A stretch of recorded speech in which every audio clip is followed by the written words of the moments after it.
بسم اللہ الرحمن الرحیم۔ اے یہود و نصارہ، کیا تم اس بات کے قائل ہو کہ ابراہیم اور اسماعیل اور اسحاق اور یعقوب اور ان کے اولاد یہودی یا عیسائی تھے؟ اے محمد صلی اللہ علیہ وسلم ان سے کہے کہ بھلا تم زیادہ جانتے ہو یا اللہ تعالیٰ؟ اور اس سے بڑھ کر ظالم کون ہے جو خدا کی شہادت کو جو اس کے پاس کتاب میں موجود ہے چھپائے، اور جو کچھ تم کر رہے خدا اس سے غافل نہیں ہے۔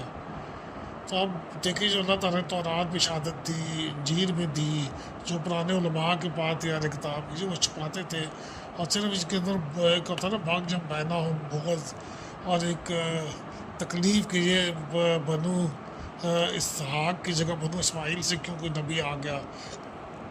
اللہ تعالیٰ کی ذات ان لوگوں کی شر سے ہمیں محفوظ رکھے۔ اللہ تبارک و تعالیٰ میں بالکل صحیح بات کرنے کی توفیق اور حق کو ظاہر کرنے کی بتانے کی توفیق عطا فرمائے۔ اس کے اندر ہمارے لیے بھی ایک ہے کہ حق کو چھپانا بھی چاہیے، کتمان حق سے بچنا چاہیے۔